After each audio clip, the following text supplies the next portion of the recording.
ಮೂರನೇ ದಿನವೂ ಸರ್ಕಾರದ ವಿರುದ್ಧವಾಗಿ ಬಿಜೆಪಿಯ ಜನಾಕ್ರೋಶ ಯಾತ್ರೆ ಮುಂದುವರಿತಾ ಇರುವಂತದ್ದು. ಇಂದು ಶಿವಮೊಗ್ಗದಲ್ಲಿ ಬಿಜೆಪಿ ಜನಾಕ್ರೋಶ ಯಾತ್ರೆಯನ್ನ ನಡೆಸಲಿದೆ. ಬಿವೈ ವಿಜಯೇಂದ್ರ ನೇತೃತ್ವದಲ್ಲಿ ಬೃಹತ್ ಪ್ರತಿಭಟನೆಯನ್ನ ಮಾಡಲಾಗುತ್ತೆ.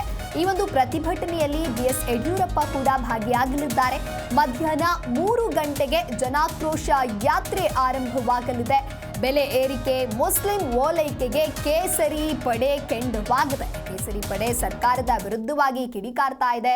ರಾಜ್ಯ ಸರ್ಕಾರದ ವಿರುದ್ಧವಾಗಿ ಬಿಜೆಪಿ ಜನಾಕ್ರೋಶ ಯಾತ್ರೆಯನ್ನ ಮಾಡಲಾಗ್ತಾ ಇದ್ದು, ನಿನ್ನೆ ಉತ್ತರ ಕನ್ನಡ ಜಿಲ್ಲೆಯಲ್ಲಿ ಬಿಜೆಪಿ ರ್ಯಾಲಿಯನ್ನ ನಡೆಸಿದೆ. ಬೆಲೆ ಏರಿಕೆ, ಮುಸ್ಲಿಂ ಓಲೈಕೆ, ದಲಿತರ ಹಣ ದುರ್ಬಳಕೆ, ಭ್ರಷ್ಟಾಚಾರ ವಿಚಾರಗಳನ್ನ ಇಟ್ಟುಕೊಂಡು ಸರ್ಕಾರದ ವಿರುದ್ಧವಾಗಿ ಜನಾಕ್ರೋಶ ಯಾತ್ರೆಯನ್ನ ಮಾಡ್ತಾ ಇದ್ದಾರೆ. ರಾಜ್ಯಾದ್ಯಂತ ಈ ಒಂದು ಜನಾಕ್ರೋಶ ಯಾತ್ರೆಯನ್ನ ಬಿಜೆಪಿ ಹಮ್ಮಿಕೊಂಡಿದೆ. ಮೇ 3ರವರೆಗೂ ಕೂಡ ರಾಜ್ಯಾದ್ಯಂತ ಜನಾಕ್ರೋಶ ಯಾತ್ರೆ 4 ಹಂತಗಳಲ್ಲಿ ನಡೆಯಲಿದೆ. ಮೇ 3ರಂದು ಬೆಂಗಳೂರಿನಲ್ಲಿ ಜನಾಕ್ರೋಶ ಯಾತ್ರೆ ಅಂತ್ಯವಾಗಲಿದೆ.